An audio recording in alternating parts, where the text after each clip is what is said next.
Behind the closed door of flat 267 Somerset Gardens in North London, an 8-year-old girl's life was discreetly unravelling in ways that no child should ever even begin to endure. Victoria Climbié, bright, fragile and completely trusting, should have been safe. She should have been supported, and she should have been protected. But what was happening inside that flat was anything but safe, and the adults she depended on were slowly destroying her. For months, potentially even more than a year, Victoria was routinely starved, beaten, burned, humiliated, and bound. And yet, all around her, the world seemed to look the other way. Social workers knocked on doors, doctors examined bruised limbs, neighbours heard cries, the police became involved, and still no one stopped it. Time and time again, opportunity to save the young girl slipped through the fingers of those meant to protect her. Victoria's suffering was not sudden. It was drawn out, deliberate, and cruel. A slow-motion nightmare taking place right in the heart of a city that should have kept her safe. Behind that ordinary front door, a great-aunt's cruelty became a living horror show. She and her boyfriend became monsters. The people responsible for her well-being became the people responsible for her suffering. Behind that door, failures of an entire system and of an entire country were completely exposed. Social services, the police, the NHS, and child protection agencies, all missing the signs, and all failed to act. And while the authorities tediously debated, while the world remained blissfully unaware, 8-year-old Victoria Climbié's life was slowly slipping away. She had no idea why this was happening to her.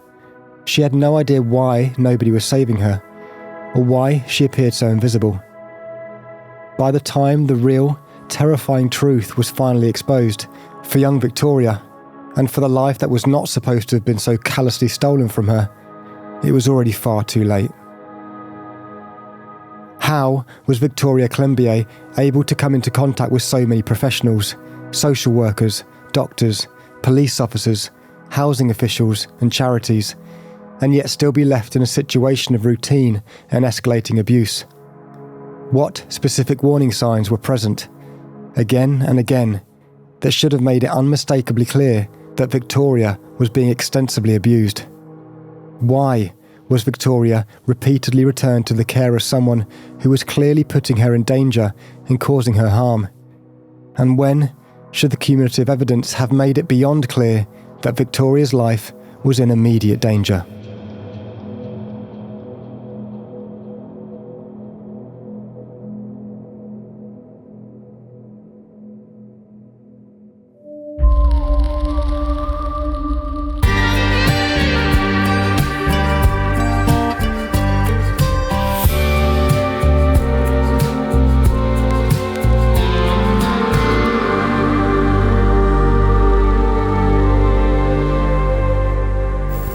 Welcome to I Could Murder a Podcast. We are back. We are in the darkest series we've ever done. And I'm joined by Mr. Ben Carter. Oh, thank you so much. Probably the nicest one yet in terms of my introductions there. Thank you so much. Some venom in that. But yes, thank you for having me, boys. As Tom said, darkest series ever. We're about halfway through on the research and writing side of things. This is episode 4. I think this is the one that's been the most challenging by some distance, actually, from the research side of things. But before all of that, producer Dan, is that a pack of Marlboros I see on your chest? Yeah, big fan of smoking. Oh. 20 an hour or a day, whatever you say. 20 an hour? Depends how much you smoke, really. Yeah. But no, hello, thanks for having me. This is one of the episodes I don't feel that mentally prepared for. You know, the first 3 that we did, I kind of, I felt kind of ready for it. But this one's so bleak that I'm not sure how I feel about it. So, well, I know how I feel about it, actually. Very angry, but I'm glad, yeah. So, no, yeah. How are you boys doing? Yeah, not bad. I mean, this series, it's we call it's the darkest series we've ever done, and it is very much proven that week on week it's seeming The cases don't follow a theme other than just being the absolute depths of humanity, and it's hitting us at all different angles, really, which is... So yeah, this one, to no surprise, is going to be a very dark journey. But again, it's a case that needs, not to be forgotten, to make sure things like this don't happen again. But yeah, it's going to be quite the dark journey. A bit of light relief if you want it right off the bat. Sure. Yeah. Go on. I learnt recently that you can eat kiwis with the skin on. And it's blown my mind. Oh. And it's fantastic. Well, you could eat a Mars bar with the wrapper on if you wanted to. You could, yeah. You could eat anything, really. But my point being, I always found them quite fiddly. But now I can just pop them down the gullet. Is the kiwi skin good for you? Apparently, yeah. A bit furry. No microplastics or anything. Oh. But lovely. You can also eat anything from Lush. Mm. It's not... don't do it. Don't just walk in there and start scoffing away. But apparently, chemical-wise, you'd be all right. Zombie apocalypse, head to Lush. No one else will. If I need something, I learned to cow call just in my village. Cat call? Specific cow. Woman by herself. No, cow call. Oh. Yeah, I accidentally stumbled upon a farmer cow calling his herd of cows. Is it a herd of cows? Go on then. Fleet. I don't want to give his secrets away in case someone knows where I live and they want to steal his cows, but it's a bit like Freddie Mercury. Dale! And all the cows came running. Really? Yeah, in my village, I don't know if it works for every cow, but his cows went flying. But yeah, so thank you, Dan, for that little bit of light relief. It is very much needed. And there will be some light relief at the end of the episode, but we are going to get into it. Ben, what is today's case? So today, Series 13, Episode 4, The Murder of Victoria Climbié. We've heard kind of two different pronunciations here, Climbié or Klimbié. But we're going to go with Klimbié for this one. Also referred to as 227 Days of Terror, the Victoria Climbié case. The disgusting crimes of Marie-Thérèse Kouao and Carl Manning. Social services' most disturbing failure. And the crimes that broke Britain. There's multiple layers to this case, but even if the crimes were taking place and nobody knew about it, it would still be a staggering and disturbing and abhorrent case. The fact that so many people knew about, were involved in the case at various points, and also some people had significant concerns, just adds an extra layer of devastation to it. And I personally think this is going to be one of the most challenging episodes we've done so far. So before we move into the key timeline of events, we're first going to explore the little information that is available about Victoria during her early years before her life was so tragically cut short. We are also going to explore her journey to the UK, as well as the backgrounds of the two vile perpetrators at the centre of this truly heartbreaking case. Victoria Adjo Climbié was born on the 2nd of November 1991 in the commune of Abobo, which is around 18 miles from the south coast of the Ivory Coast. The location is considered one of the poorest suburbs on the southern coastline, with Victoria's family falling into poverty on a number of occasions during her early years. Victoria was the fifth of 7 children born to Francis Climbié and Bertha Amwasi, with only 3 of her siblings being named publicly: her eldest brother Jacques, her younger sister Joelle, and her younger brother Augustin. The Climbié parents, like many in their local community, were working-class individuals and shared a small, cramped house in order to make ends meet. Her father, Francis, would work long hours 6 days a week, whilst her mother, Bertha, helped to take care of their 7 children. Though they were not wealthy, powerful, or well-connected, they were ordinary, hard-working parents raising a large family in difficult economic circumstances, focused on trying to provide a stable environment for their children. By all credible accounts, Victoria, much like her 6 siblings, was a happy, healthy, and loved child, and her parents were deeply devoted to her. There is no evidence whatsoever that Francis or Bertha were ever abusive, neglectful, or careless parents. On the contrary, they were regularly exploring different ways to secure brighter futures for all of their children. Victoria was described as a cheerful, lively child, fully engaged in both family and community life. Before she could walk or talk, she developed a love for singing, with music playing an important role in family gatherings and in church. And Victoria would often bring joy to those around her with her big, bright smile. Anyone that could speak of the 8 years that she had on Earth would say that she was the light of the room. She put a smile on everyone's face. She was constantly smiling, dancing, singing, trying to cheer people up. She was a big personality for such a young girl. Though the family lived in poverty, like many in Abobo, Victoria was deeply loved and cared for, growing up in a close-knit household where her siblings Jacques, Joël, Augustin and others were cherished and protected. Her eldest brother remembered her as intelligent, curious and full of promise, and her parents nurtured hopes that she would one day pursue higher education and a professional career, perhaps even as a doctor or a lawyer.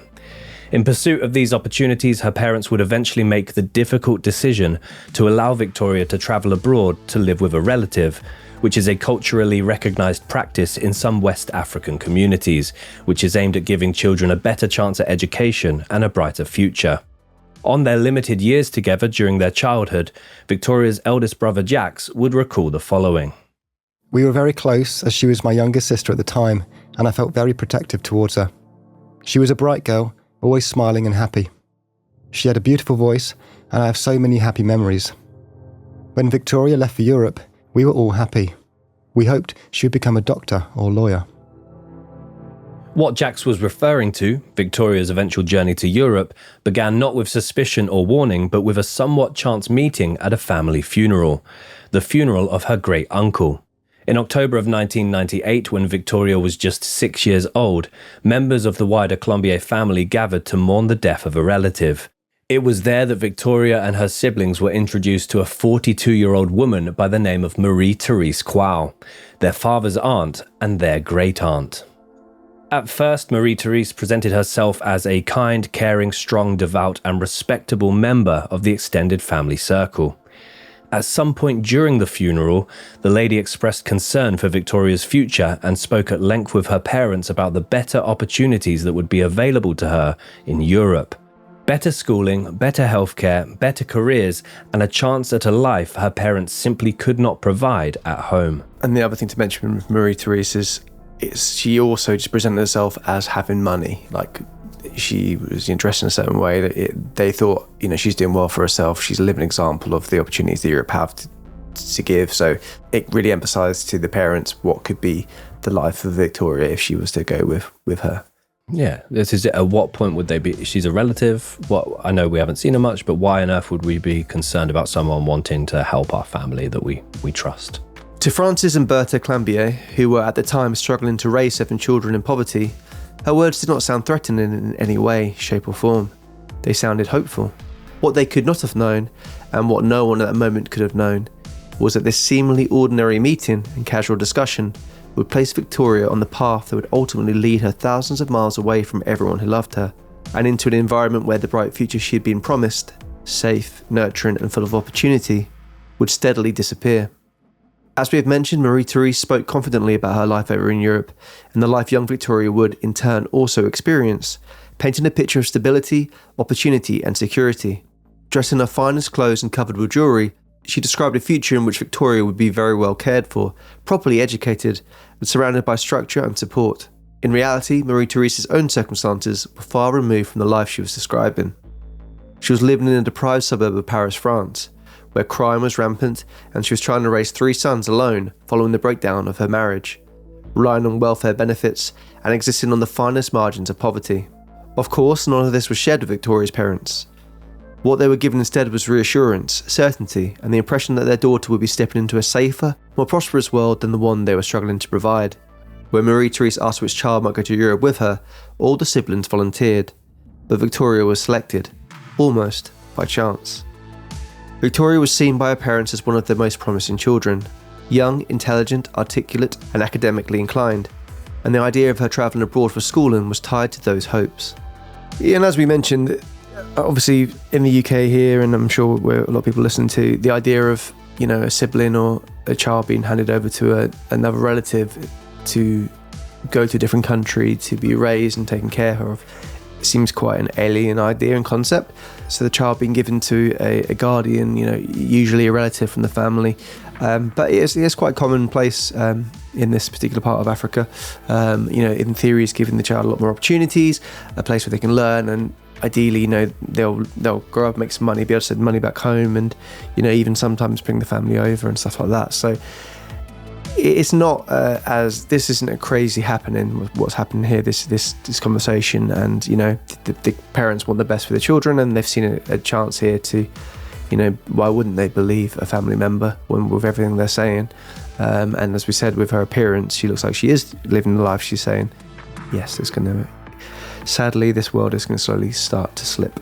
The other thing is that I've heard different things about the kind of selection of Victoria. Like, apparently it was there was a big part which was the parents were so certain she was gifted and going to be more of a success over there, but there also was an element of Marie-Thérèse seemed bound for Victoria from the start, wanted a little girl, discounted all of the sons, and we're going to talk about it shortly. There was another young girl in the similar village where she was also trying to take another little girl, and it's just, there seemed to be something from the start that Marie-Thérèse had for Victoria, which is just heavily disturbing. Someone who's not going to be able to fight back, essentially, is the horrifying truth about that. So for Victoria herself, being chosen was a source of excitement and pride. Over her many siblings, she was given this huge, unbelievable opportunity at a better life. At just 6 years old, she had no way of understanding the weight of the decision being made around her, or the impact it would have on the rest of her life. Although Francis and Berta had only met Marie-Thérèse a handful of times, they felt satisfied with the arrangements and believed they were acting in their daughter's best interests. From that point onwards, Marie-Thérèse would pretend that Victoria was her own daughter. She had originally intended to take another child, a young local girl named Anna Kouao, but when Anna's parents changed their minds, Victoria quickly took her place. Victoria travelled on a French passport that had been issued in Anna's name, and from that moment on, she would be known as Anna throughout her life in France and the United Kingdom. Victoria's family were promised regular updates, letters and communication. However, in reality, over the next 3 years, they would receive just 3 messages. So it's just by chance that this Anna Kouao, the parents changed their mind, right at the last moment, and that's why Victoria was selected. You can only imagine a couple of years after this how the parents would feel, how Anna would feel when news of what happened, or what will go on to happen to Victoria, came to light.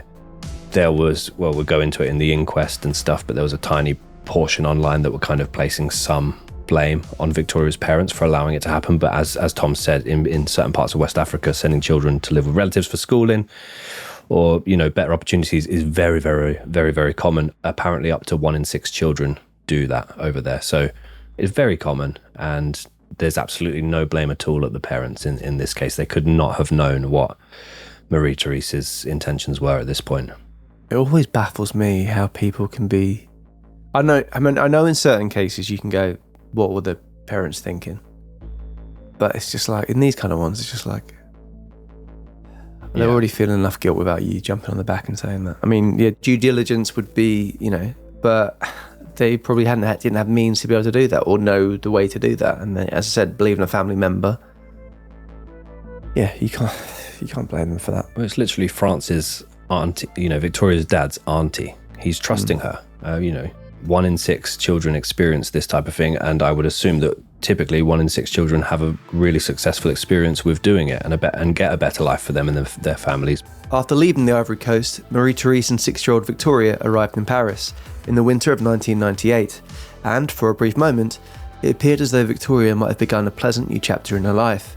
She was enrolled in a local school where at first teachers welcomed her and hoped she'd settle in. However, just a few weeks later, by that December, Victoria was increasingly absent, and by February of the following year the school had raised the alarm, officially notifying child protection authorities and involving a social worker because their now 7-year-old girl was regularly missing classes within just 3.5 months of enrolling. When she did attend, teachers observed her drifting off to sleep in the middle of lessons, and a nervous sign that all was not well at home, and the head teacher later recalled the following exchange when this was raised with who she believed was Victoria's mother. Marie-Thérèse had once explained Victoria's constant fatigue as a skin condition. On Marie-Thérèse's last visit to the school in March of 1999, Victoria's head was completely shaved and she was wearing a wig, an unsettling sight that only deepened the unease around her care. Yeah, so this is where immediately before this other character gets introduced to the case, there's already some serious concerns at this point, and also how drastic the change would have been for Victoria going from the Ivory Coast to Paris. She could speak a little bit of French and a little bit of English as well, so She could I think actually fluently French. That's a drastic change in itself, to then be placed in an environment where this person you believe was going to be, taking care of you, looking after you, has shaved your head and is actively neglecting you. And there's a question as to why she was falling asleep in the middle of class. It's because apparently she was heavily sleep deprived and she was made to sleep in certain parts of the house that were not, at all comfortable or practical for a 6-7-year-old girl. I just wondered at this point, obviously worse is to come, but did Marie-Thérèse ever have any good intentions at this point? Because straight away, she's taken her to her legitimate life in Paris, where she has other sons there.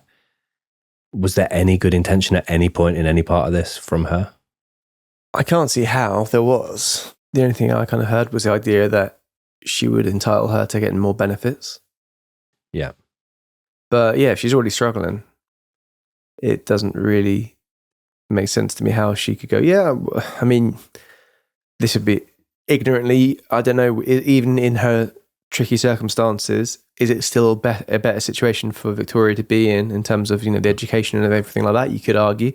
I don't know enough to be able to say that. But yeah, I mean, how quickly it's gone from enrolling to school to just literally not taking her in and then, shaving her head and those worrying signs. It seemed to be a very quick deterioration. And from everything we know of Victoria, she's not one that's going to be, misbehaving and making, life difficult. So the sad thing is this is, like you just said, it's an official notification to the Child Protection Authorities. It's not just we noticed this, or this was raised informally. This was an official flag. This is right at the start of her case here. It's so sad. What a lot of people assume was taking place is because Marie-Thérèse's sons were getting older, she knew that the benefits were eventually going to stop there. And Victoria was obviously one of the younger siblings, as Tom said, smaller, probably not able to defend herself as much. So she's also viewing the massive motive at this point is apparently financial. But there's additional just sinister elements here that just make absolutely no sense. Behind the scenes, Marie-Thérèse was struggling too. She fell into debt due to repeated mispayments on her monthly rent and was, together with the 4 children she quote-unquote cared for, eventually evicted from her home altogether. As well as this, she also accumulated additional debts to the French authorities after being incorrectly paid child benefits. And there are indications at this point to suggest that she may have regarded Victoria not simply as a child in need of a future, but as a commodity and a means for her to claim extra financial support.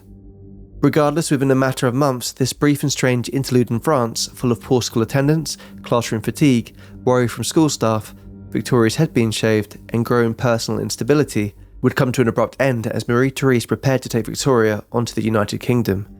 A transition that, at the time, seemed like the next hopeful step, but would soon reveal itself as yet another tragic turn in a life that deserved absolutely none of what was coming.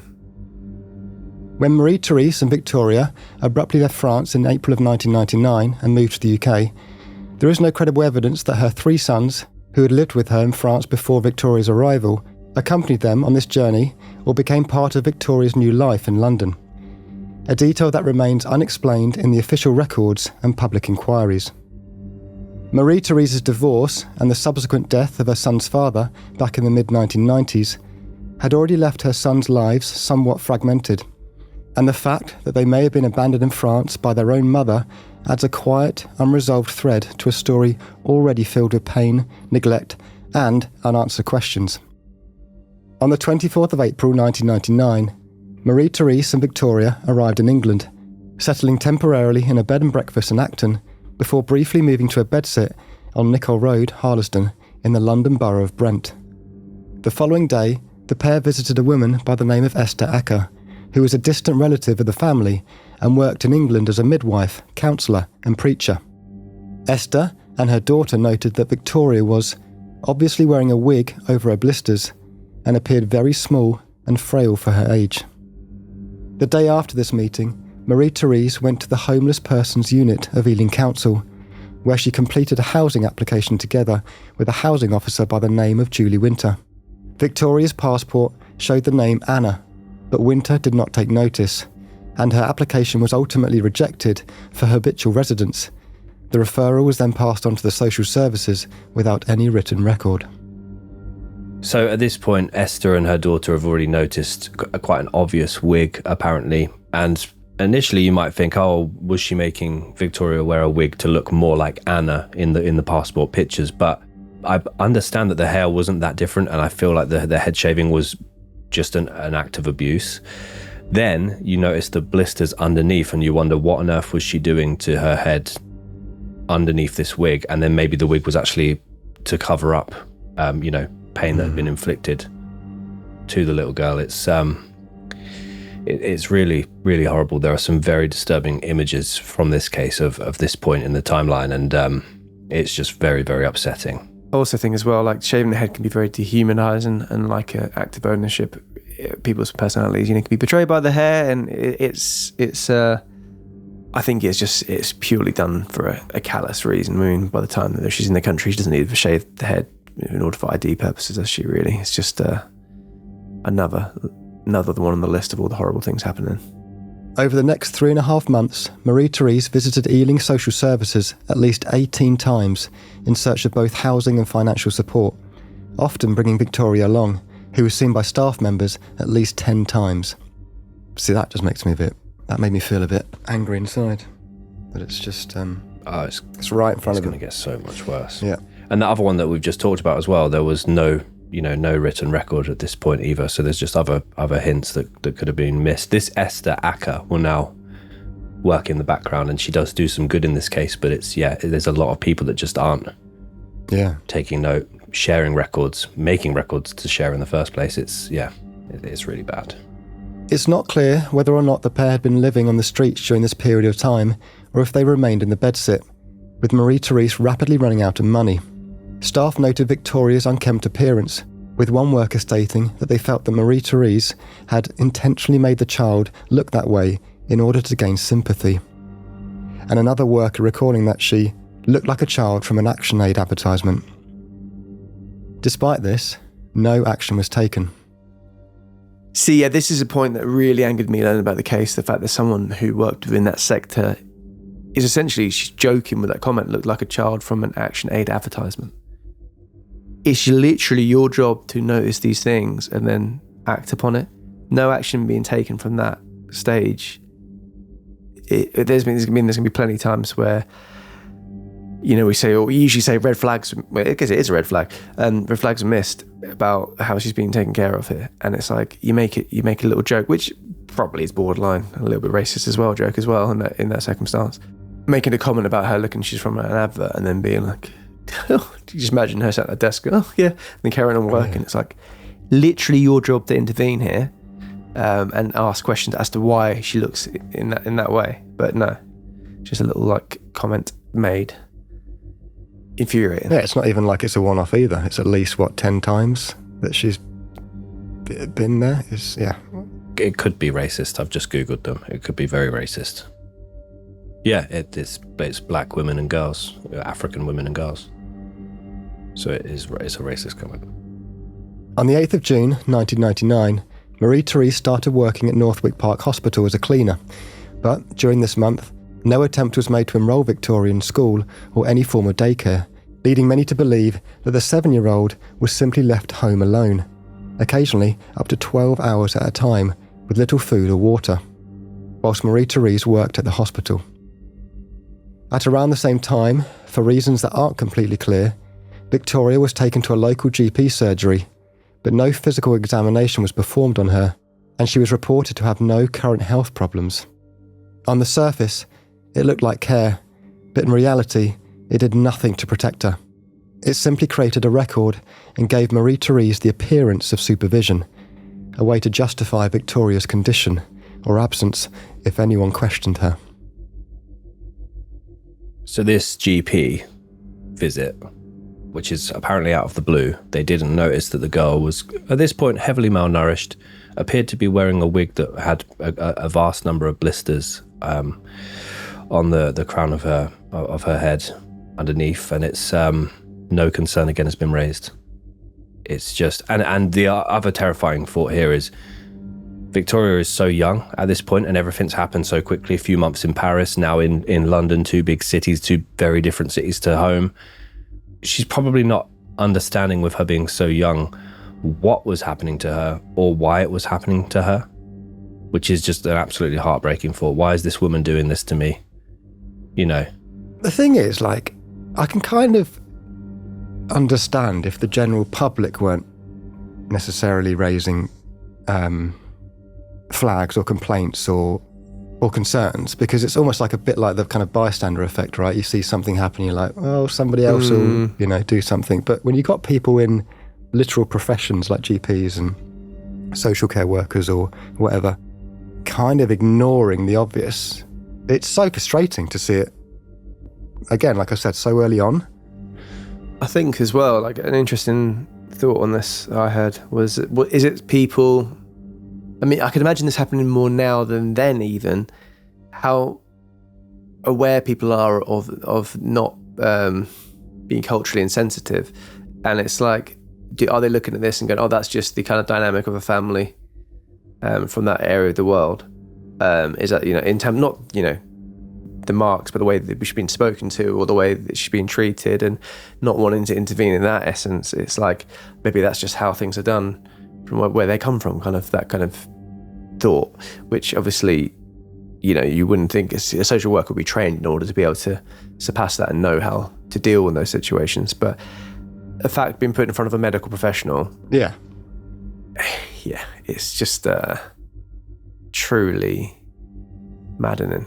Well, Marie-Thérèse as well could speak pretty much fluently English, whereas it's argued how much Victoria could understand and communicate in English. So those two would communicate in French, but Marie-Thérèse would take a lead in communicating with adults and people, in England. And she would constantly now start playing her off as a sickly child, that there was always something wrong with her and this is a skin condition and she's not eating and this and that. And Victoria can't understand anything that's being said along while this is happening. By mid-June of 1999, Victoria would spend most of her days at the home of a lady by the name of Priscilla Cameron, an unregistered childminder who lived in the Brent area, whom Marie-Thérèse was introduced to through a work colleague. At this point, Priscilla was mostly looking after preschoolers, but the 7-year-old Victoria apparently didn't look too out of place amongst them due to how badly malnourished she was.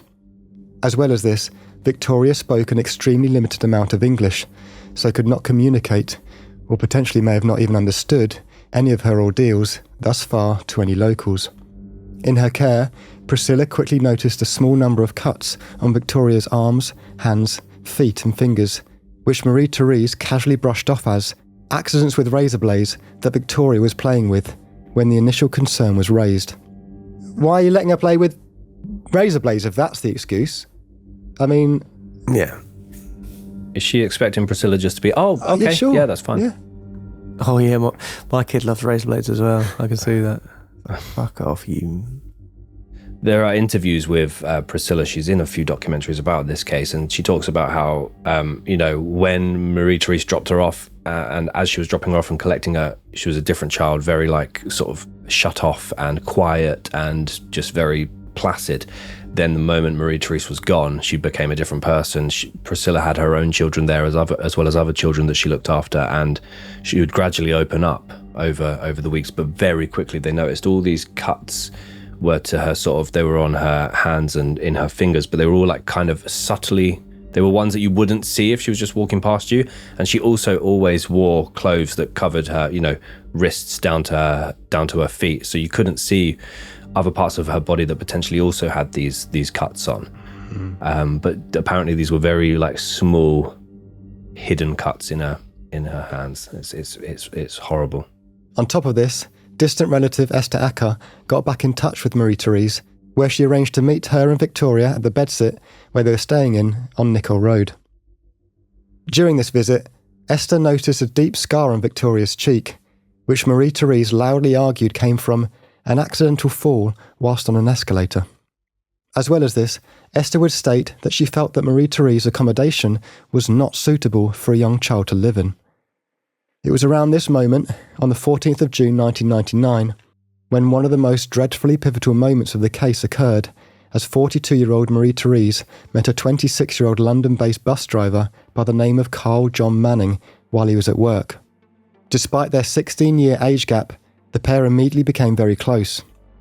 Carl was more than just a bus driver whose route intersected with Marie-Thèrese's life in North London.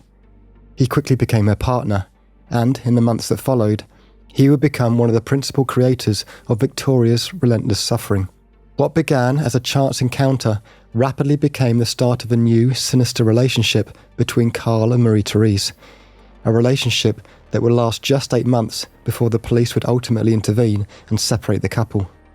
Within 3 weeks of meeting, on the 6th of July 1999, Marie-Thérèse, together with 7-year-old Victoria, moved into Manning's one-bedroom flat at number 267 Somerset Gardens in Tottenham, London, where evidence later showed Victoria's abuse intensified almost immediately. Somerset Gardens, which was a little more than a bedsit itself, was no improvement on their accommodation on Nickel Road.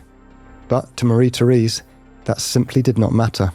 The age gap did not appear to matter to Manning, whose background is extremely murky. All we know is that this 42-year-old woman would become the 26-year-old's very first and only girlfriend.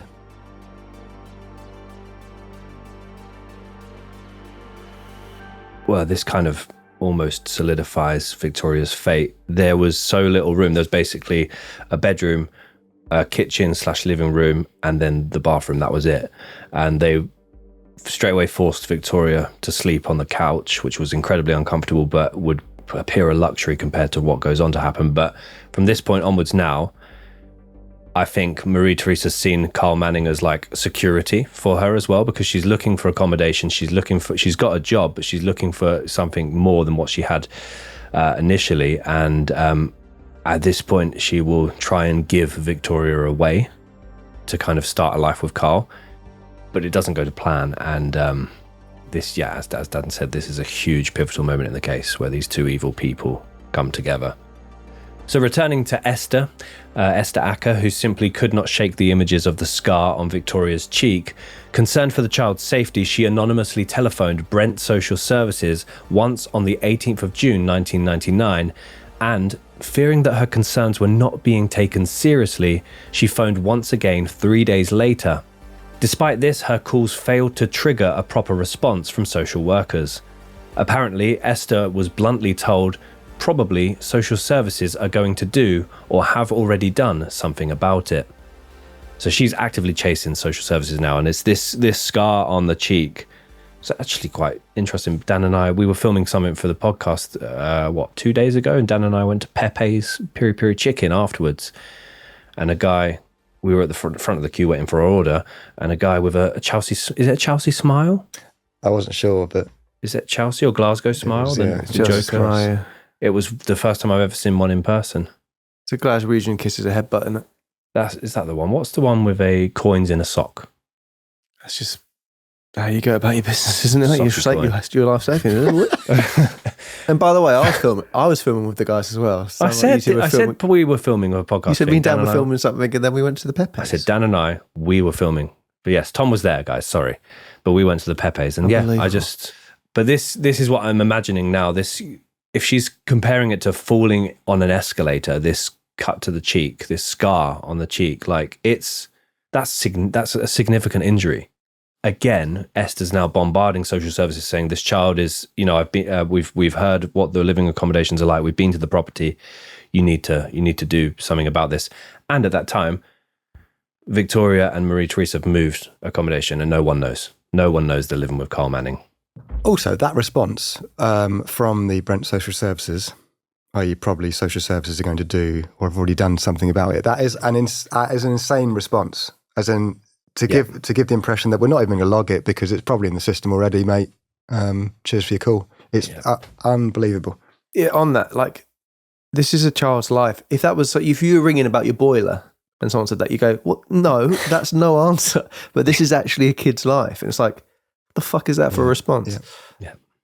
So it only gets worse. The first referral was not actually logged by Brent Social Services until a staggering 3 weeks later on the 6th of July. And this log simply noted that Victoria had injuries, but failed to include any kind of assessment or clearly defined action plan for her protection.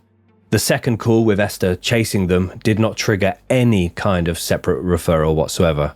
So quite, as Dan said, the second call, she's just been told, yeah, probably they're sorting it. It's fucking mad.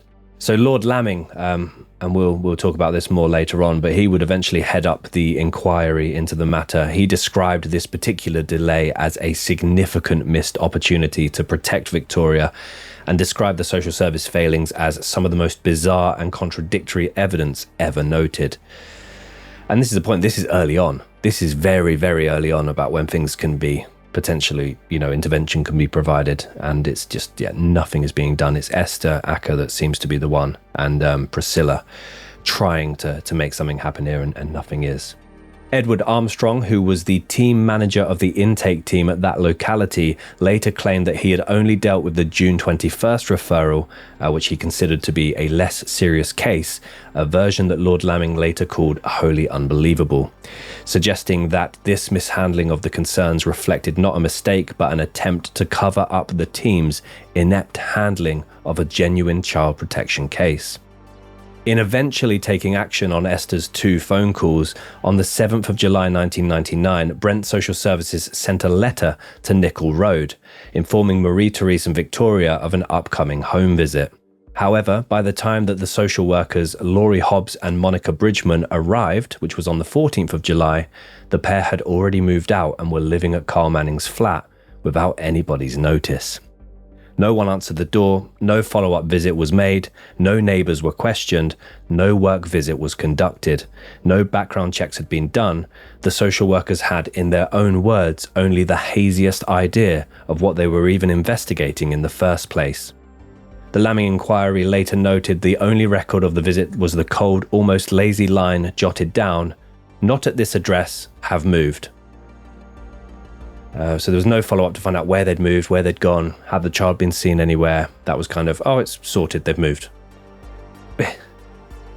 You do question as well, not to make this all about race. If this was a white family, would there be more care, attention given to it? But yeah, you just immediately assume people that work with it. And I know that, as well, in these industries, extremely understaffed, extremely overworked. Not condemning everyone that works within that industry whatsoever, but it just really does go to show that every case, even if it's it needs to be looked into, doesn't it? And everything needs due care and attention. I was going to say, I think it's a really good point, Tom. It's like it's I think we need to be sensitive that it's not necessarily the direct social workers involved. It's not their fault. It's a wider problem. It's a bigger problem. I mean, my sister's a social worker at the moment, and nowadays, even still, it's so under-resourced. The cases overwhelm the social workers. Social workers can have 15, 20, 30 cases on their desk at one time. It's almost impossible to prioritise certain things. But that being said, there were already so many missed opportunities here, so many red flags. But like you said, it's part of a bigger system that's just ultimately, even at this point, in the late 90s, just failing. It's as well, you'd assume that they might have some basic information down, and obviously they've taken a call from Esther, who knows where Marie-Thérèse works, so they could have accessed her that way, rather than just put, "Not at this address, have moved." And I completely get the workload thing. I managed a social care recruitment company in Leeds before the podcast, and the amount of very mild safeguarding concerns that get taken extremely seriously, and you go into these meetings and it can be about minor things that perhaps haven't even happened, but you have to take everyone super duper seriously. And at this point, it's not only the people that are kind of, okay, we're looking at this, we've traveled to the address, they're not there. It also seems to be the sharing of information that's the big problem here, and it again will only get so much worse. A chance for intervention, a chance to track Victoria to safety had evaporated, swallowed by social services oversight and lack of action. This complete lack of urgency, together with numerous other ridiculous failings, would ultimately prove to be fatal for young Victoria, who was now hidden away in a strange man's flat, together with her highly abusive great-aunt. And it is here that we move to the timeline of Victoria Climbié, abandoned by social services. July 13th, 1999, Day 1. So although it is clear that Victoria had already suffered a considerable amount of abuse and neglect at the hands of her great-aunt for up to 8 months prior to this point, this particular date marks the first of approximately 227 days in which her young life truly became a living nightmare. During the morning, Marie-Thérèse took Victoria to the home of Priscilla Cameron, the childminder who had occasionally been looking after her. During what was remembered as a fairly frantic, desperate and heated conversation, Marie-Thérèse apparently begged Priscilla to take Victoria from her permanently because her new boyfriend Carl did not like children and did not want Victoria living with them. Priscilla, who already had 2 children of her own, immediately declined the proposal, but suggested that she could take Victoria for the night whilst Marie-Thérèse tried to find an alternative arrangement or get a new agreement from Carl. Although this situation itself is already highly upsetting, it would continually get worse. After Marie-Thérèse left, Priscilla and her young children quickly noticed numerous significant injuries to Victoria's face and body. She had a scar on her cheek that was still healing as the result of an apparent escalator fall. She had small cuts all over her hands and legs from apparent razor blade accidents, and unfortunately, she was also observed to have burn marks on her face and neck, as well as a piece of broken skin that appeared to be hanging from her eyelid. Despite this, Victoria could communicate nothing about what was happening or what had happened to her. And Marie-Thérèse would later state that all of these disturbing injuries were, quote, self-inflicted by the 7-year-old. Many believe that the new injuries to her face, neck and eye were in fact inflicted by Carl Manning, who became furious and physically violent towards the young child due to her frequent bedwetting and incontinence issues. The following day, due to their concerns as well as an apparent language barrier, Priscilla's daughter, Avril, took Victoria to see her school's French teacher, a woman by the name of Miss Marie Cader. Within seconds of speaking with an incredibly nervous Victoria, Mrs. Cader quickly advised Avril to take her to a local hospital. Later that morning, completely unbeknownst to Marie-Thérèse, Victoria was seen in the accident and emergency department of Central Middlesex Hospital by a Dr. Rhys Benyon, who was a senior house officer at the hospital. After conducting a brief examination of Victoria, he immediately referred her to the hospital's on-call pediatric registrar, Dr. Ekundayo Ajayi-Obi. Dr. Ajayi-Obi, who attended university in Nigeria, made a list of several injuries observed on Victoria, and when she asked the child in French how each one happened, she nervously explained that she caused them herself. Both doctors agreed with one another that the injuries were, quote, strongly suspicious, and made the decision to admit Victoria onto the ward, and they did this whilst contacting the local police and social services. Subsequently, Victoria was placed on a 72-hour protection order, which prevented her from leaving the hospital, and her guardian was contacted.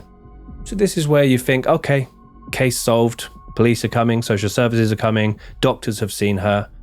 Yeah, this could be the moment. She's on a protection order. That's it. Mm-hmm.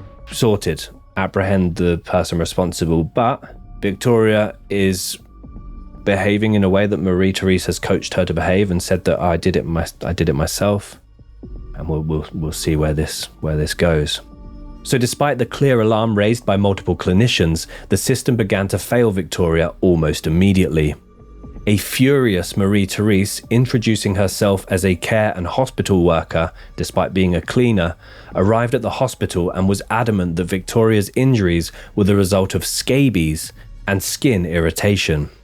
Although several doctors and nurses remained deeply uneasy about the situation, the hospital's named child protection consultant, a Dr. Ruby Schwartz, shockingly diagnosed scabies as the cause of Victoria's many wounds. And Dr. Schwartz concluded that relentless scratching, not abuse, was to blame for the injuries. Some of the injuries were literally putting out cigarettes on her body, and I can't understand how people are looking at it and thinking that can be, scaby bites or itching. It doesn't compute with that whatsoever. And cigarette burns are quite obvious to know when it's a perfect circle like that. What is this? Is this like incompetence or just not caring or intimidated by Marie-Thérèse? The kind of what Dr. Ruby Schwartz did. It's like, what? What is happening here?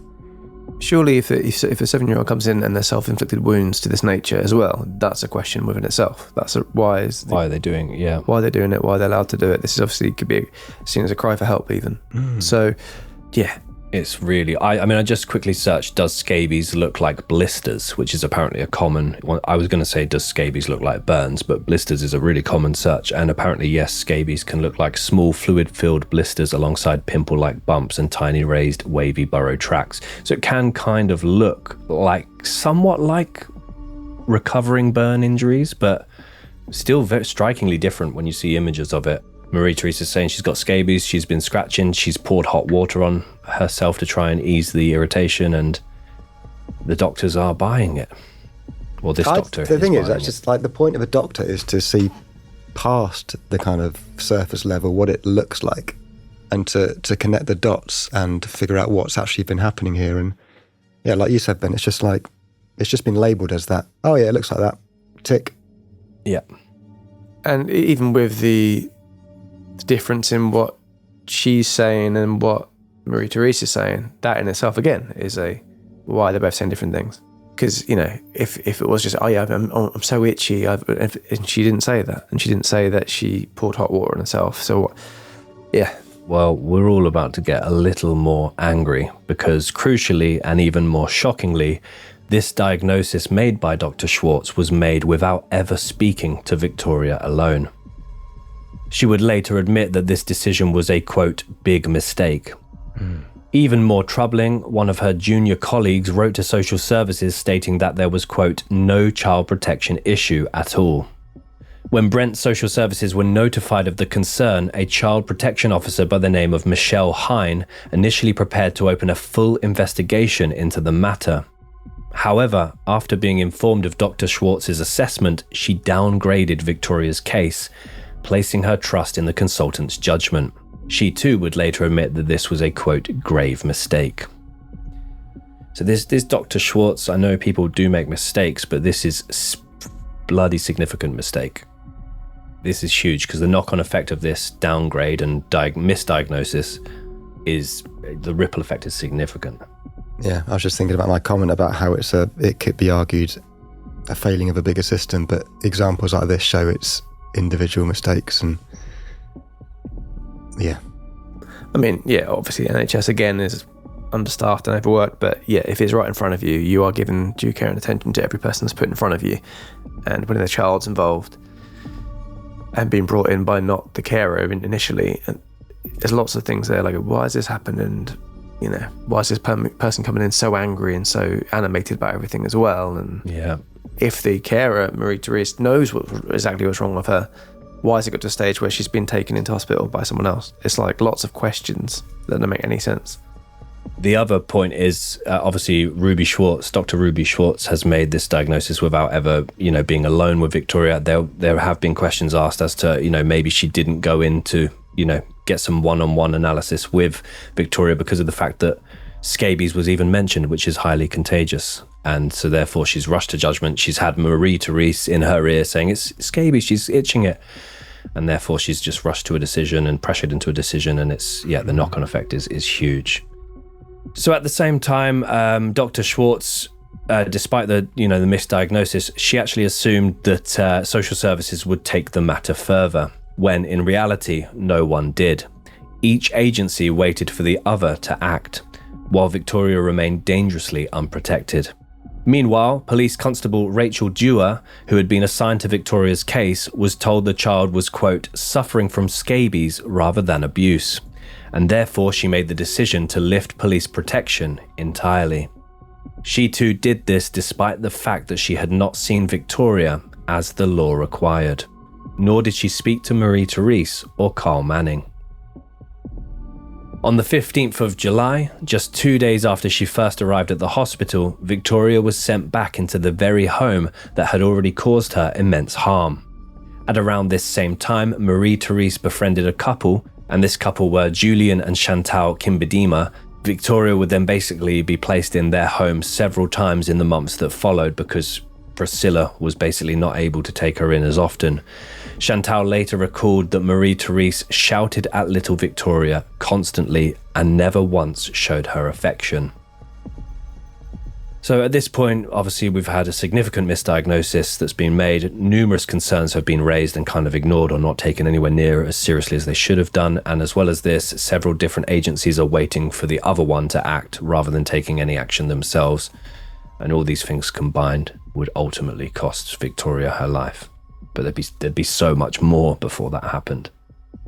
July 24th, 1999, day 8. 11 days after she was first hospitalised, Victoria was taken to the accident and emergency department at North Middlesex Hospital by Marie-Thérèse. Notably, it was North Middlesex rather than Central Middlesex, who had seen her before. Victoria was taken here after suffering a severe scalding to her head, along with numerous other injuries, with doctors noting numerous visible belt buckle marks all over the child's body. One doctor recalled entering the room whilst Marie-Thérèse was screaming at the child, with Victoria so terrified that she immediately jumped out of the hospital bed and stood rigidly to attention, so terrified by Marie-Thérèse that she wet herself on the spot.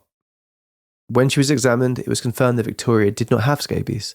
Consultant Mary Rossiter believed that Victoria was being abused and noted clear signs of neglect, emotional abuse, physical harm, and potential sexual abuse. Despite this long list of highly disturbing concerns, she wrote the words, "able to discharge," in Victoria's notes, a phrase that would later take on devastating significance. Conveniently, Dr. Rossiter would later insist that she never intended for Victoria to be sent home, only that she was physically well enough to leave the hospital. Where's she going to go then? I think she just means like she's physically able to leave the hospital, but not that she shouldn't leave. Like, yeah, I guess it's like you have scientifically and you have morally, right? So it's like scientifically, medically, you could leave the hospital and nothing worse will happen. Well, obviously in this case, if that is the case, it's a very, that surely that would happen a lot of times within the medical profession, that people wrongly have been allowed to leave when they shouldn't. And belt buckle marks all over, notable belt buckle marks all over the body. Yeah. Doesn't raise any additional concerns for anyone. Suggestion of potential sexual abuse. Yeah, and even just the sheer terror scene and, how she was being shouted at and behaved. It's like, actual witnesses of these things happening. You can sometimes say with social workers, if they haven't seen these things, the children saying different things being hidden and all this stuff, but when it's actually happening in front of people as directly as that, you can't really forgive nothing being done there. It was a similar story when Victoria was dropped off at different childminders. She would be, the moment Marie-Thérèse was there, different person, rigid to attention, terrified. The moment Marie-Thérèse was gone, happy, playful, bright.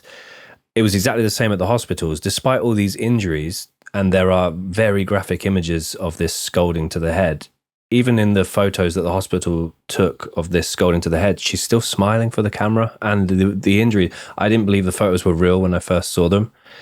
But she apparently, the nurses, the doctors that would see her, she was constantly so happy, so smiley, so friendly to all of them, that people weren't, to believe what was truly happening to her behind these closed doors. And that, unfortunately, was, that's part of her personality, part of her character. She was so happy still whilst all of this was happening to her, happy, friendly with everyone. And to see a child smiling, properly smiling for the camera whilst her head has been severely scalded and all these other injuries are on her face. It is the most disturbed I've been or emotional I've been made by images of a case ever. It'd be interesting to hear from someone who's like in the system, what's the process there? Because like you said, Ben, above that chart, although it says physically well enough to leave hospital, it's got all these horrible things happening to Victoria, like say belt buckle marks and scalding.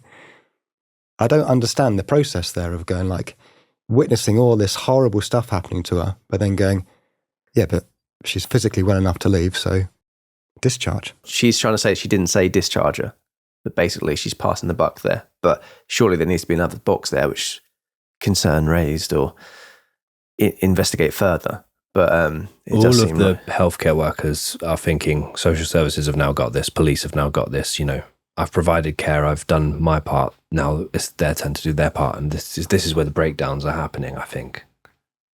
Yeah, I don't understand why, social services, it's not as soon as they've seen a belt buckle mark, as soon as they've seen a shout, it's like...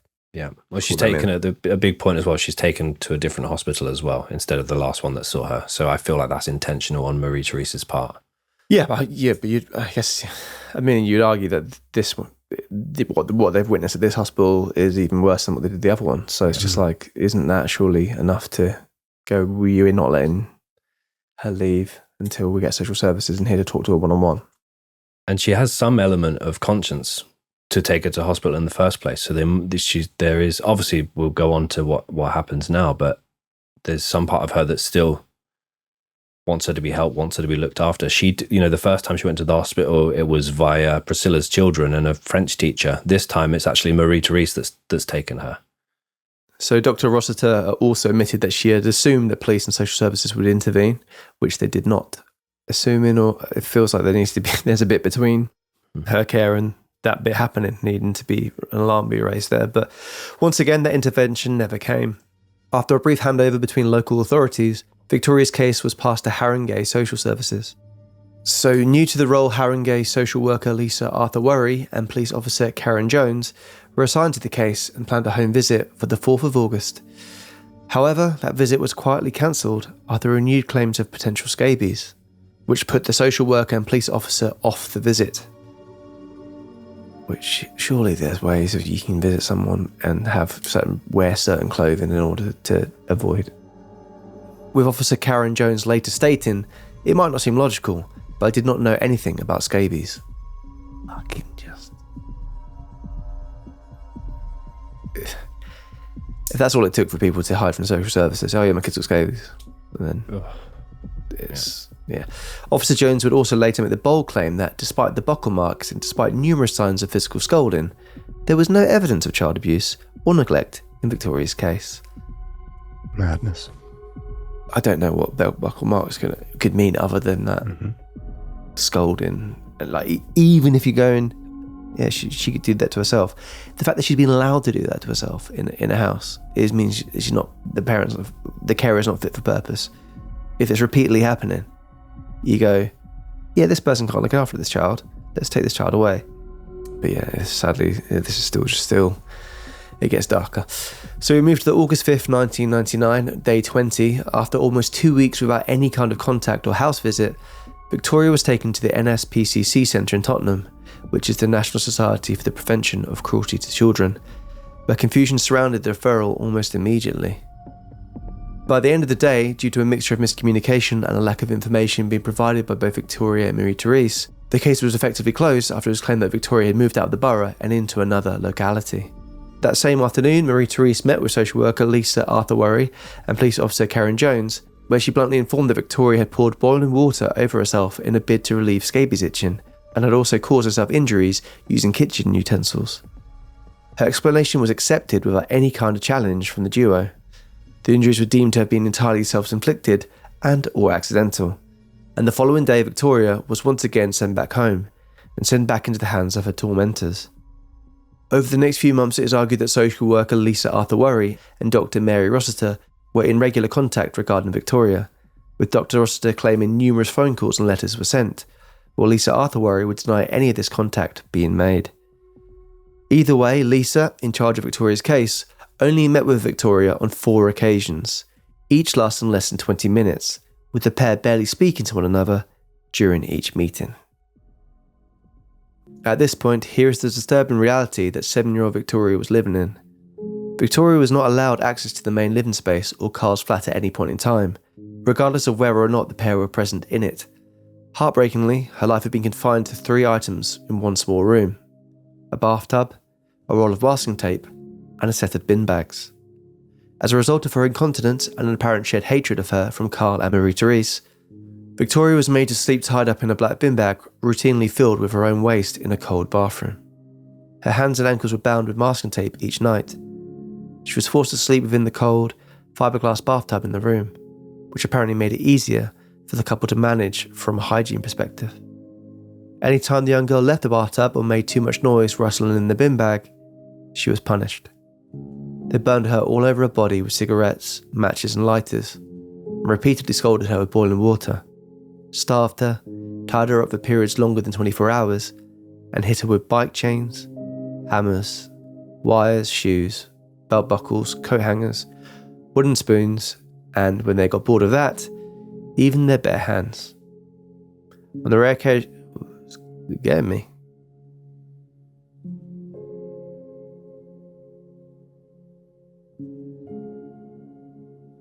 Are you good, mate?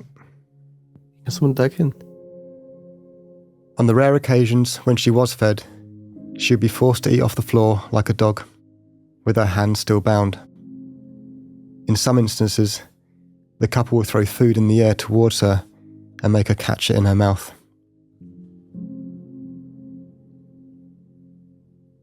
So, yeah, obviously it's a truly, truly disturbing...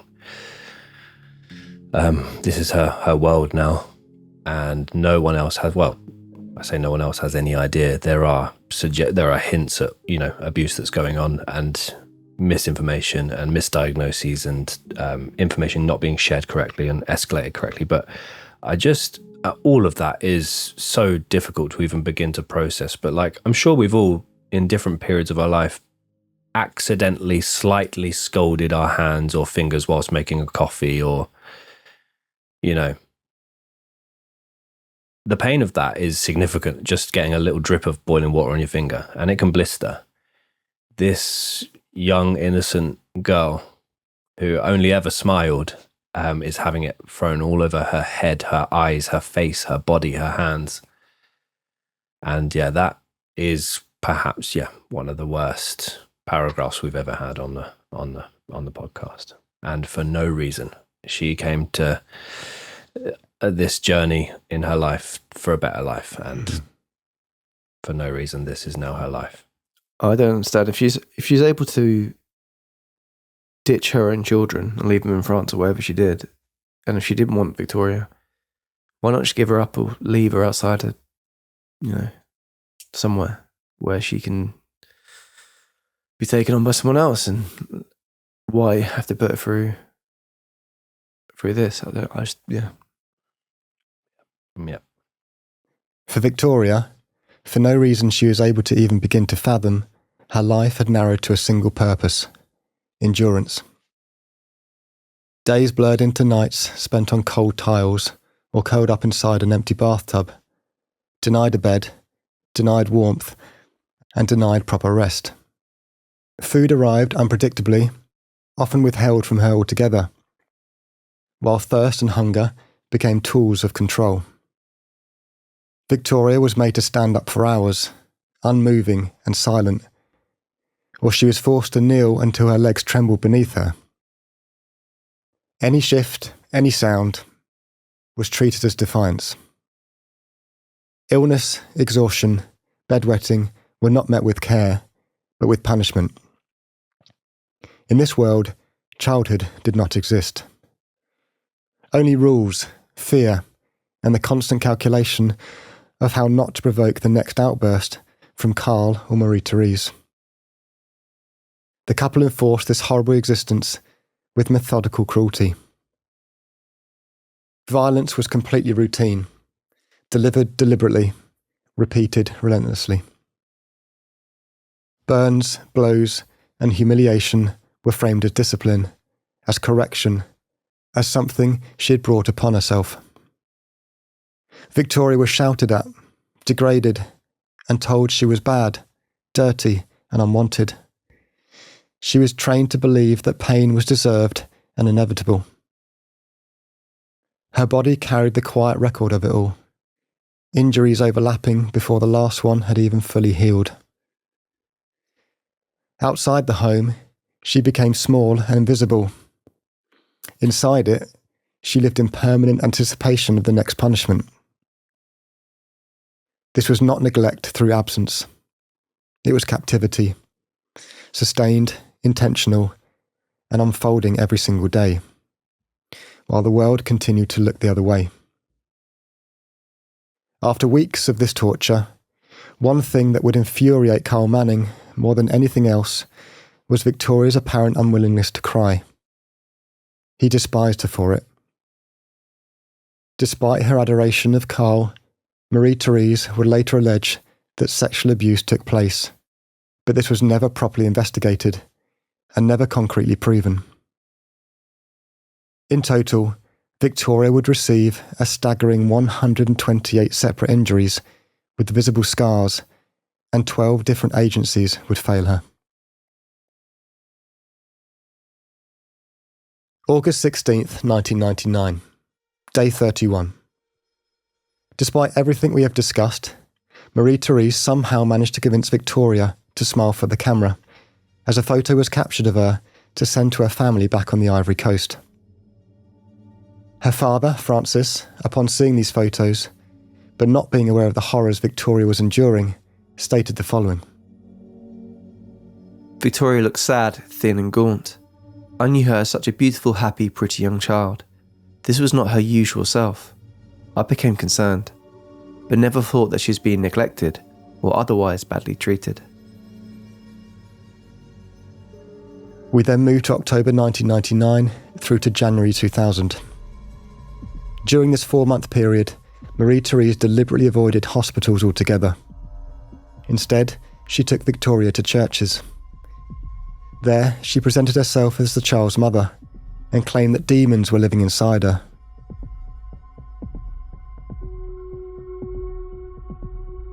Oh, that makes you angry. Victoria was no longer a child in need of medical care. She was recast as a problem only to be exorcised. At the Mission Ensemble Pour Christ, Pastor Pascal Arome prayed over Victoria in an attempt to cast out the devil he believed was responsible for her injuries. Her wounds were not questioned, they were spiritualized. On another occasion, Marie-Thérèse brought Victoria to a church run by the Universal Church of the Kingdom of God. This time, the pastor, Alvaro Lima, suspected that the child was being abused, but took no action. He later recalled Victoria saying that Satan had told her to burn herself. He did not believe her words, yet still believed possession was possible. Once again, concern stopped short of intervention, and once again, Victoria was sent home. I think now as well is Victoria being told that, you know, there's evil inside her and they're doing this for her, and these actions they're doing to her, it's actually doing it to help her, and we're going to bring you to the church, and you know, as other adults are saying this and praying for you, look, we're trying to help you, brainwashing her, gaslighting her into thinking that all of this is for the greater good for her. I think that's even gonna, you know, don't tell doctors about these things, because you know that the demon will stay inside you if you do that, and we're doing this for the, you know, it's like so manipulative and horrific.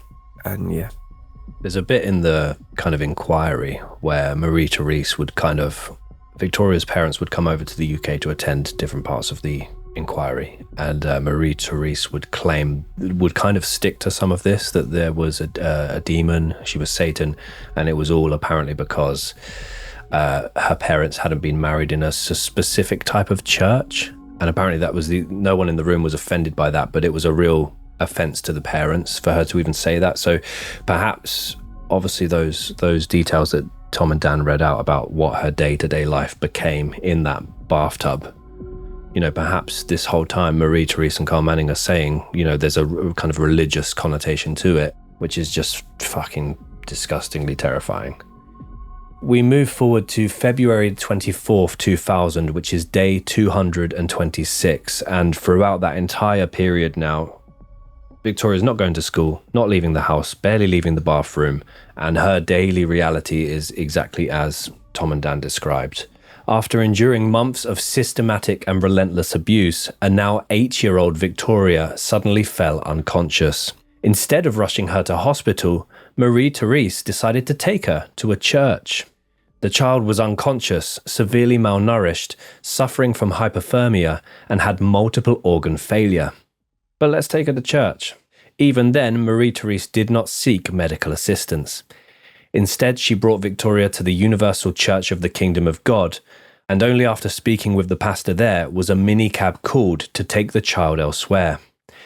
The taxi driver, who was immediately horrified by Victoria's condition, refused to continue with the journey and instead diverted to nearby Tottenham Ambulance Station instead. So this taxi driver's got far more urgency than anyone else at this point. Marie-Thérèse, the pastor, you can just see this, you can visualize this series of events now. Victoria was rushed to North Middlesex Hospital and then transferred onwards to the intensive care section of St. Mary's Hospital. Ambulance staff later recalled that although Marie-Thérèse repeatedly cried, my baby," her concern felt hollow and somehow insufficient. Meanwhile, Carl Manning, they said, appeared almost entirely absent, as though he were not there at all. Despite more than 24 hours of urgent medical care, Victoria could not be saved. On February 25th at approximately 3:15 p.m., with her system fighting to stay alive for an additional 13 hours, 8-year-old Victoria Climbié died, with her official cause of death later being deemed as murder by freezing to death. In a case that would change child protection in the UK forever, Haringey Social Services formally closed the case the very same day that Victoria died. Marie-Thérèse Kouao was arrested later that day. Carl Manning, meanwhile, was taken into custody the following day. Marie-Thérèse allegedly screamed at the arresting police, "It is terrible, I have just lost my child." On the 20th of November 2000, the trial for Marie-Thérèse Kouao and Carl Manning began at the Old Bailey, London. Both were charged with child cruelty and murder. Marie-Thérèse denied all charges, whilst Carl Manning pleaded guilty to cruelty and manslaughter. The presiding judge later described everyone involved in Victoria's case as blindingly incompetent. In a diary found in his flat, Carl Manning referred to Victoria as Satan, writing that, no matter how hard or how often he hit her, she never cried or showed pain. On the 12th of January 2001, both Marie-Thérèse Kouao and Carl Manning were found guilty and sentenced to life imprisonment. The judge addressed them directly at sentencing, stating the following. What Victoria endured was truly unimaginable. There wasn't a part of her body that wasn't spared. She died at both your hands, a lonely, drawn-out death. It is the worst case of child abuse I have ever seen. Marie-Thérèse was sent to HM Prison Durham, whilst Carl Manning was sent to HM Prison Wakefield. Victoria was later reunited with her family in the Ivory Coast, where she was buried at a cemetery in the town of Grand Bassam, not far away from where she was born. Victoria's death prompted a public inquiry that laid bare a system that had repeatedly failed her. Social services were overstretched, underfunded, and chaotic. Documents were lost or altered, warnings were ignored, and frontline workers were left to navigate impossible caseloads with very little guidance. Race, assumptions about culture, and the fear of being accused of bias blinded those meant to protect her. The inquiry's 400-page report, including 108 recommendations, later led to reforms, including Every Child Matters, the Children Act of 2004, national databases, a children's commissioner, yet it also exposed a grim pattern. Apologies were made, junior staff were punished, managers escaped scrutiny, and the same tragedies continued to unfold. Victoria's name became a symbol not just of failure, but of the quiet cruelty of a system that could see her suffering and still do nothing.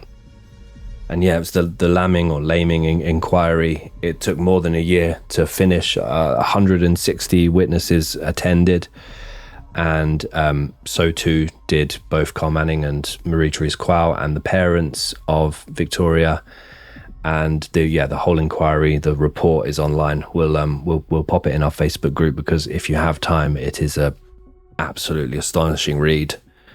And obviously we've kind of condensed that element there, but essentially, they went on to make 108 separate recommendations. 12 services failed Victoria, where there were opportunities to take her away from Marie-Thérèse. And the 128 separate injuries were only the ones that were still visible because of scarring. It's absolutely harrowing. But there you go. That was the murder of Victoria Climbié.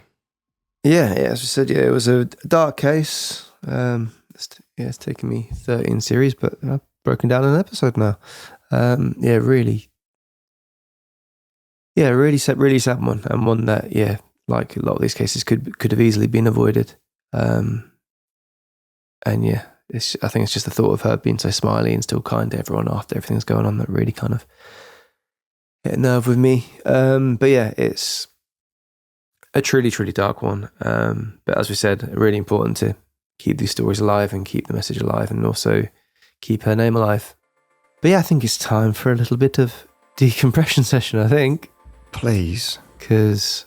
Yes. So yes, guys, this is part of what we're doing now of this series, where basically we can have a little bit of a more light-hearted chat just to kind of cleanse the palate after something so dark.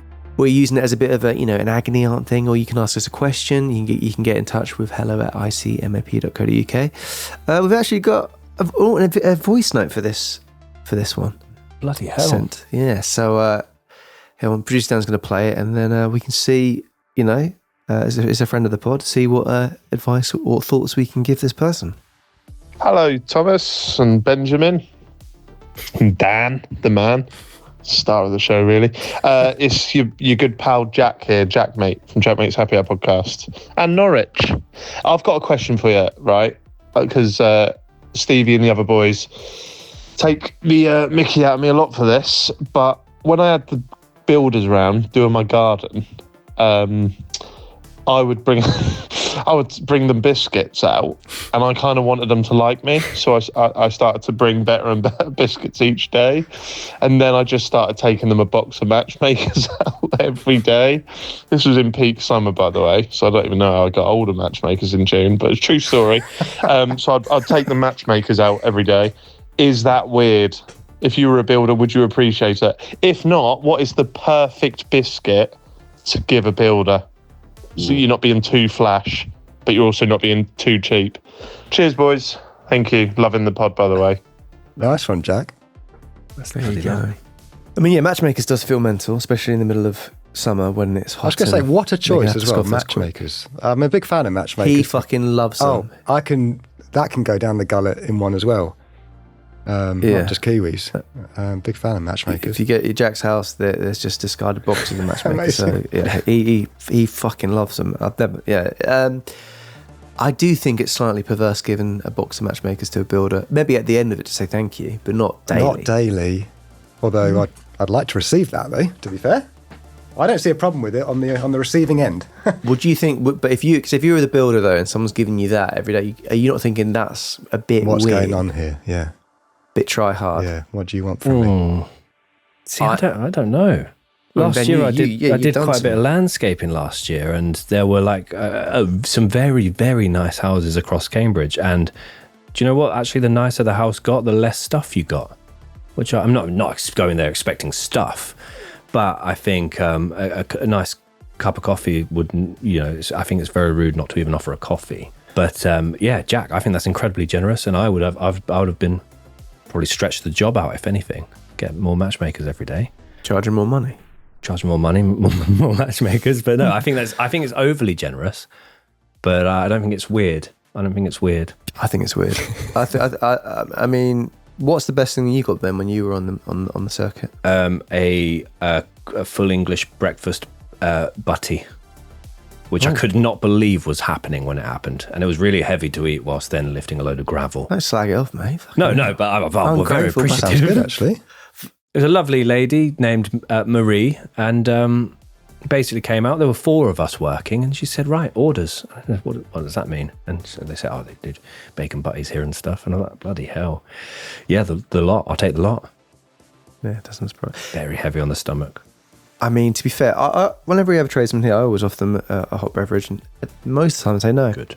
I think a hobnob is probably the right level of chocolatey biscuit. You can dunk it in the tea, but it's a bit more kind of, I don't know, it feels right in a builder's hand. Yeah. Hobnob. Yeah. The only thing I get nervous about is we don't have real milk in our fridge anymore. It's just all oat milk.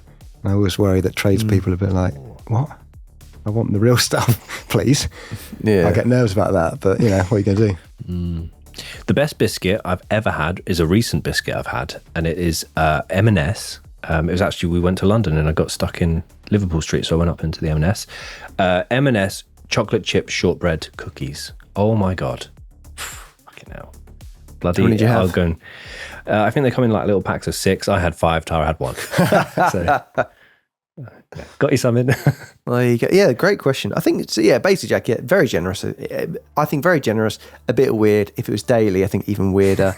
But I think it's nice to treat your tradesmen when they're around. But like Ben said, if you treat them too nice, they might stay longer and charge you more money. So it's a tricky one. Yeah, but I think it's bloody lovely. If you need any work doing, I'm not really a matchsticks man. Butty or a I'm heavy. I'm going to have to sit down for a minute now. But yes, guys, if you want to get involved, why not send us a question or a thing like that? It's just a kind of a random question to get our thoughts on it. If you're having a disagreement with someone, we can settle that disagreement. Send us a message to hello@icmap.co.uk. You can also send an audio note via the email as well, because it's fun to hear you guys' voices as well. Keeping it about roughly a minute like Jack did would be perfect. But yes, thank you so much, Jack. And yes, Ben, I think it's time for your cryptic clue, people call it. Benjamin Carter's Cryptic Clues. Yes, I forgot. I've actually been forgetting to say them at the start of the episode as well, which has probably helped me out, if anything, avoid the criticism. But the cryptic clue for episode 5 of the series, it's another dark one. And that's not the clue. And the clue is that barbecue sauce, Billy. That barbecue sauce, Billy. But yes, guys, that's your cryptic clue. That's all you got from us there. So do with that what you will. But we'll be back again next week with, again, it's the darkest series. We're going to keep saying it. Another very, very dark case. But yes, guys, thank you so much for joining us. And until next time, like we always say. We say this all the time. Keep doing what you're doing. Well, unless it's, can we go back to the matchstick straight away, or is it giving them too much complaining and